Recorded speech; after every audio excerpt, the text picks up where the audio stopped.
welcome to episode 1 of RNF Unlocked, a podcast series that gives you exclusive insider access to the CryptoDATA RNF MotoGP team. We hope you enjoyed the pilot episode last week as we took you behind the scenes of the team's debut in the 2023 MotoGP World Championship. My name is Neil Morrison, and today I'm delighted to say that I'm joined by Team Principal Razlan Razali. Hello, Razlan. Hi, guys. Also, Team Manager Wilco Zeelenberg. Hi, Wilco. Hi, good afternoon. And also MotoGP journalist David Emmett. Hello, David. Hello. So, guys, we're here in Austin ahead of round 3 of the championship. We're delighted to say that we're back to 2 riders this weekend in the RNF racing team. Miguel is here, and I guess you guys are expecting a good weekend ahead, Razlan.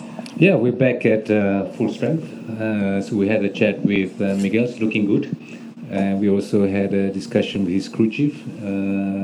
Initially they wanted him to take it easy, but it seems that Miguel said no, don't worry about his physical condition. He's feeling good. He's looking good, confident, motivated. He wants to pick up where he left off in Portimao, of course, before the crash. Wilco, you're an ex-rider. You know what it's like to ride with injuries. How do you think Miguel will manage with the injury, with the hematoma that he suffered? Yeah, as the impact was quite big, but he directly mentioned it needed treatment straight away, and actually there was no time to have that treatment because he needed to fly out to Argentina. So in that made sense to stay at home, give it a good treatment because he could not move the leg. And he said if it would have been probably a European round and I could have done the treatment and stay at home and drive to Jerez, for example, the same weekend, maybe he could have ridden, but he said it was not the case. I said, well, Argentina, you have to travel 2 days without treatment. He said, I would not have been able to move my leg. And that was one of the results that he was medical unfit. Okay, guys, so we're going to talk a little bit more about Austin a little bit later in the episode. But before that, I want to go back to the last race in Argentina. Obviously, it was a bit of a complicated weekend for the team. You only had one rider. Raul Fernandez was your sole participant in the Argentine Grand Prix. And I think we saw in the race, wet conditions, they weren't ideal. The track was very dirty as well. We saw a difficult time for the Aprilias. I mean, can you guys maybe understand what exactly was going on there? Why didn't we see the best from the Aprilia riders in Argentina? Yeah, of course. We look really forward to go with 2 riders first of all, and especially when it rained, of course, on the Sunday, because Miguel is especially strong last year with winning 2 races. Anyway, the first 2 practices, the Aprilia boys were first and second in the dry, but then, of course, on Saturday the qualifying was wet, and everybody struggled a little bit to qualify themselves on the first 2 rows. And I think especially for the Aprilia boys, this was the main problem. But even in the race, when we saw the warm-up also wet, they didn't do a real bad job, and they felt with the bike quite okay. But during the race, they did not get the tire temperature right, and they struggled to get grip and to get out of the corner. So, but they all 3 end up a little bit together, and Raul had finally 2 points, and we were happy to have him finishing at least with 2 points in the pocket, because he was fighting with Nakagami, and he has been struggling last year with other boys in the back, but now finally with other riders and in a group to see him finishing having 2 points was at least positive for us. Yeah, I think we put aside the race day because the condition is not very good. But for him to qualify at 13th, I think that's a good improvement, good step for him. We just have to progress from there. The thing is, a lot of it is about confidence. We know how important it is that kind of that confidence. Obviously, you brought Noe Herrera in as a crew chief. Are you seeing that his confidence is growing? He seemed to lose a lot of confidence last year at Tech 3. No, I think he made a big step in the wintertime. And I think we forget that all the boys where he's fighting with are different riders than he was fighting with last year. So if you have 8 Ducatis at the moment that are really strong, then you still have Fabio there, you have Marc, you have all world champions there.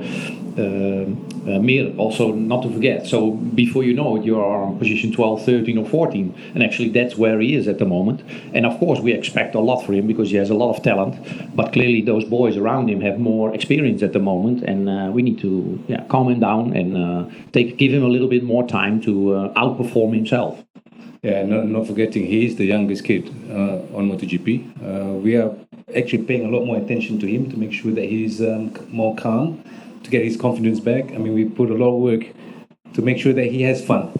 You know, similar to what we did in 2019 with Fabio, we actually protect him to make sure that he's feeling comfortable with the structure, with everybody around him, to make him have fun again. I think that's important. How do you protect him as a team principal or a team manager? I mean, can you tell us maybe one or two of the techniques? Is it a case of putting an arm around the shoulder and trying to make him feel loved, to make him feel comfortable, to make him feel welcomed? Well, for example, he was, of course, disappointed to finish 14th in Argentina.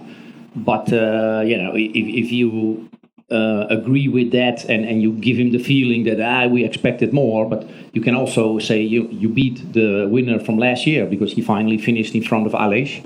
And he was on the same bike, and Aleix was 15th, and Raul was 14th. So you always need to look to the positive thing when he finishes a race, And those boys are giving everything. And we saw also from Pecco how easy it is to not finish, because Pecco was clearly on a mission to ride this race safely and put it on the bike on the podium, and come back to Austin with a lot of points ahead.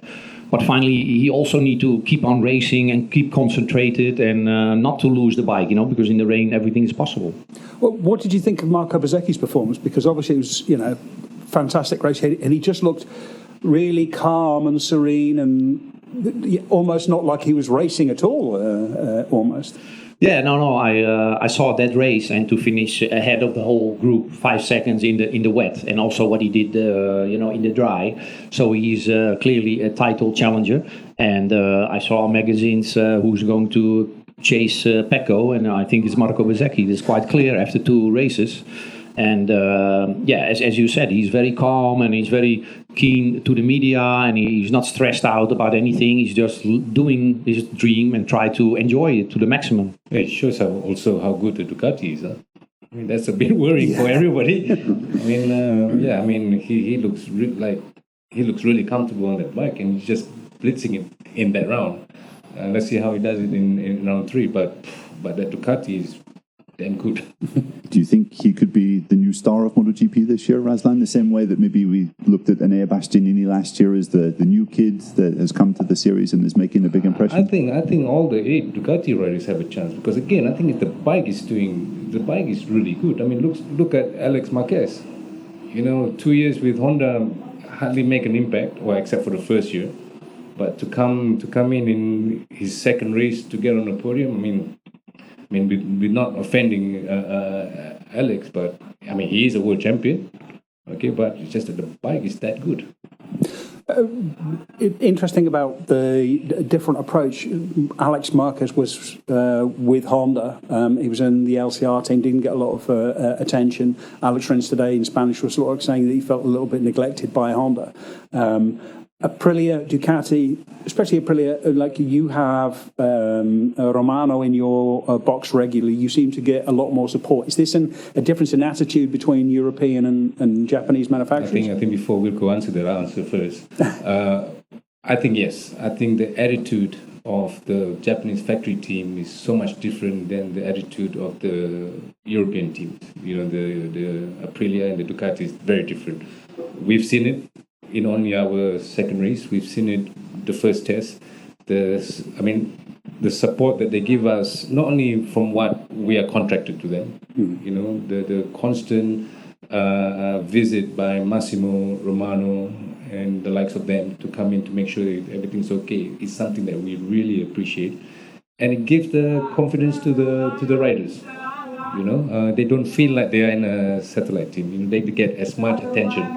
For Raul, when he's the only one in Argentina, for Massimo to come in and sit down and chat with him, it's good to see. And did I hear, I think Raul said in one of his debriefs in Argentina, he was struggling at one point in one of the practice sessions. Aleix maybe allowed him to follow him for 1 or 2 laps and give him an idea of where he was strong, where he was missing out. And I guess Raul was very thankful. This is another sign that Aprilia is working together with you guys very closely. Yes. So, they try to help out in every place. And the passion and ambition is that high, that they are here to win, and they really want to win, and they want to take risks. and that's what I think and also we missed a little bit with the Japanese manufacturers. Quite a bit. The level is good and the bikes are fine and nothing is breaking down, but you need to take risk if you really want to win. And if the ambition is high enough, you take those risks. And these boys are clearly willing to do anything to be on top. Absolutely, yes. So switching our attention to this weekend here at the Circuit of the Americas in Austin, David and I were listening to the riders' debriefs here today at the track on Thursday before practice one kicks off tomorrow morning. The big talking point was the condition of the track. It's probably the bumpiest track that we have in the entire MotoGP calendar. I mean, this obviously presents a massive... it's quite a big challenge for you guys to find the correct setup. I mean, can you tell us a little bit of how difficult is it, this track for the riders? They fixed the bumps. Did they fix the bumps? No, what they've done is what they do is they sort of shave a little bit off of the top of the bumps, but they've done it several times and there's still some bumps. And also, like for example, the back straight, it's hard to fix that because it's not so much bumps, it's more sort of undulations and waves and stuff. Or if I am allowed it, because when I was at Sapansuka, every single little bumps, they complain to me and I have to fix it proper. Yeah. I think it has to do with the underground. So the bumps are moving from left to right and back. We had water in Sapansuka that moved from turn 7 to turn 9. Yes. We had that problem since 1999. I went around the track this morning and they shaved again a little bit in 19, but actually they did not do a lot. This year. Last year, I think they have done more, and the need to do more, I don't know at the moment because we have nobody seen around. But so far, it doesn't look very bad. But it's a bumpy track and it's very physical, demanding. It's of course 20 corners and it's only 20 laps. But the first split is really hard because it's high speed. You don't have to roll off throttle, but you have to keep on moving and have a good agility on the bike so that you can make the corners fast. And if you miss the first one on Apex, you screw up all the other corners as well behind it. So it's 2, 3, 4, 5, 6 are gone. So then the lap is basically done, So you have to start all over again, but you need to finish the lap first before you can do another attack. A bit of an odd question, but say you crash down at turn 11. It's a long way. This is such a long track. It would take forever to get the bike back. And there are other tracks where you crash and it's fine.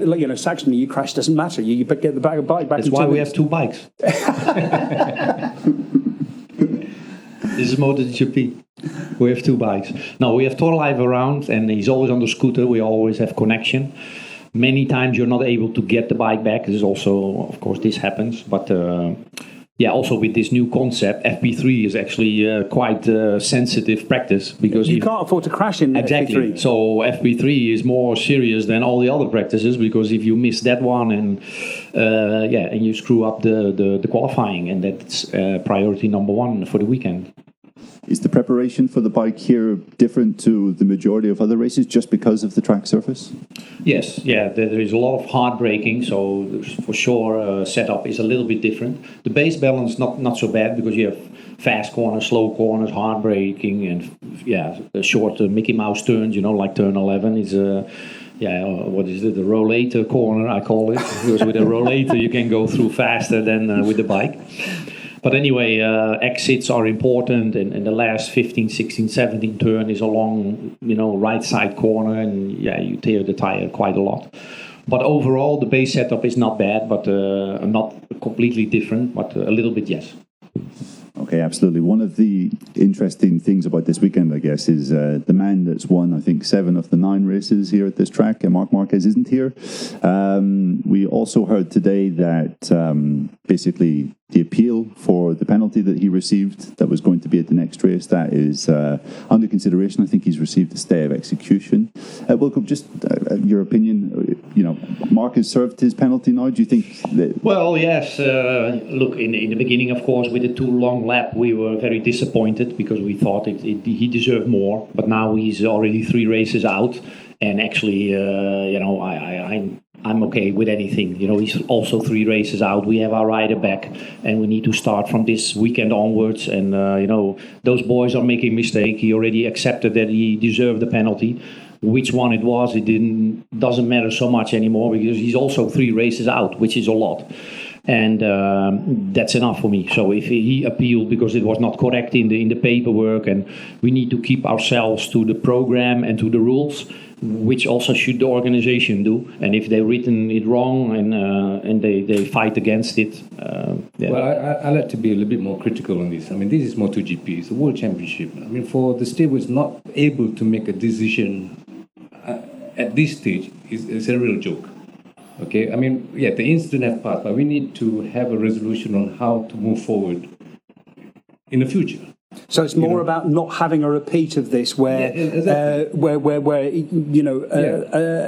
penalty is imposed, and they appeal, and then it gets changed. And it's also the principle of the championship, principle of law of the FIM thing. You know, I mean, at the end of the day, you have to serve the penalty. Mm-hmm. I mean, so what if he miss Argentina and now he miss America because of injury? He has to serve the penalty. We all expect that when you have the penalty, okay, you need to serve it. Okay, just because you're out of injury doesn't mean you serve it. You know, and that's one. Okay, mm-hmm. And number two, for the stewards not able to make this decision shows a lot what a joke they are. Mm-hmm. Okay, and until now we have not heard any single statement from FIM, from the stewards. You know, they're oblivious of the repercussion of what they did. And the championship suffering is a big joke. It's a world championship. You know, life at risk for riders racing already, and yet they're not doing anything. They come up with a 20 pages statement today. Okay, a decision not to do anything. You know, it's silly. No, I don't. Yeah, get me wrong. I completely agree with that. But I want to focus on what is now. You know, this is out of my control, and clearly the penalty was not what we expected. You know, if we saw Aaron Cornet, for example, making this, the start, the penalty for the start was also too long lap. You know, he made a false start in Argentina. He had a too long lap. And that makes sense in my eyes. In the past, you had the 30 seconds penalty because you have to go through pit lane. This is too much because he just moved. He had no advantage. And with the too long lap, it was acceptable. You lose 1.5 or 2 or 3 seconds. That was enough. But when Mark T-boned Miguel, that clearly was a bigger mistake in my eyes. And he could have been killed. And that deserved a bigger penalty. Which one, I don't know, but not the too long laps, you know. So anyway, I agree with that, but also the organization need to step up the game in my eyes. I don't know when FIM is really going to wake up and do something. To be honest, I mean nobody's learning anything. You know, so what if it happens again this weekend? You know, so what are they going to do? Consistency needs to be better, I think, right? Would you agree with that? Yeah, 100%. But yeah, especially the moments and the accidents we had in Portimao, that's a mistake, and it's a T-bone on a rider that enters a corner. You come from behind, and yeah, you have to take care, at least for the riders. Of course, you want to see riders passing each other, and they will make mistakes, and accidents will happen. This is racing, we know that. But if you make a disaster like that, the penalty need to be bigger, you know, and I did it myself as well. You realize when you fuck up, and you're going to hurt somebody. But that there is a penalty for it, that's normal. Absolutely. Changing our attentions, looking back at the first race when we last saw Miguel competing, he was fighting for victory. I mean, I guess considering his injury, we can't maybe be expecting that kind of thing this weekend. We probably have to be a little more modest in our expectations. Would you agree with that? As I said in previous interviews, I mean, we know that Miguel has a chance to do something this season, but the highest chance of him doing something special is at his home Grand Prix, and we saw that.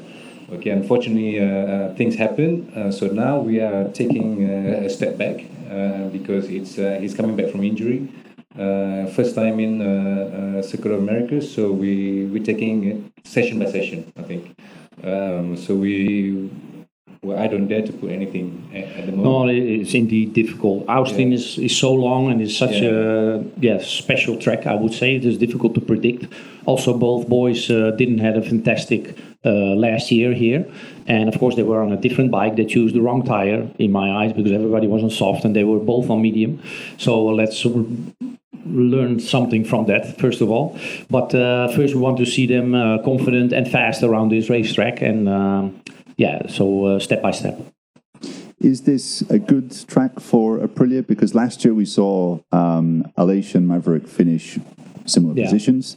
Aleix was saying today that he feels that he's not very strong at this track, especially in the first sector. It's not really suited to his riding style. Maverick, on the other hand, loves this place, and we saw him with really good rhythm in last year's race. I mean, do you think this is a track suited to the RSGP? I think not spectacular. It suits the track, but I think Maverick is very good here, and basically he made a mistake last year during qualifying because he was too far back. The first 2-3 laps he lost too much time, and he finished 10th, I think, and 11th they were. But it doesn't particularly suit, I think, the Aprilia. But if you qualify well, and this is the target, then it should not be a drama to follow the boys in the front. This is another thing. But if you start from behind top 10, it will be very difficult to fight to the top because everybody will be gone. Is it a rider's track or is it a bike track? Is it a track which suits a particular bike, or is it a track where riders either like it or they don't and they go fast? You have to explain that on a little bit more. A rider's track or a bike track? So I think it's a bit of a combination of that. Right. No, as I said, it seems that some riders love it and some riders hate it, and it splits opinion a lot more. There's lots of other tracks where we've seen it before with Fabio and Yamaha, right? Before that track in Austria. It's not a Yamaha track, but then he was fantastic there. Yeah, exactly. It's all in the mind, isn't it? Yes. It's all in the mind. It's all in the mind. Yeah. No, I believe that every track is, you can be fast. But of course, it starts with the qualification and preparing your bike well, and believe that you're able to do it, and this is at this track, because there are so many different moments in a lap that you are able to get distracted by anything because there's such a different positions on the bike and with the bike that it's easy to forget that you need to be precise and concentrate on exits. Just finally, guys, wrapping up this episode. Obviously, this is a very physical track. It's the first time that we're going to have a sprint race, then the full race here. I mean, this is probably going to be the ultimate physical test for your riders this weekend, right? Yeah, but the sprint race is only 10 laps, so it's not so long. that is what the riders were telling us earlier. They were all saying, no, 10 laps sprint race is going to be just as bad. Yes, no, it's true. It is a demanding track, so I can't say anything until we'll see after the race tomorrow. Okay, fantastic. Well, I think that brings us to the end of our discussion today, guys. I would like to say thanks very much to you, Wilco. Thanks as well, Razlan. And thanks, David, for joining us today. And thank you, listener, for once again tuning in to RNF Unlocked, episode 1 of the podcast series. We hope you continue to check out the next episode, where we'll bring you even more unlocked access from the CryptoDATA RNF MotoGP team.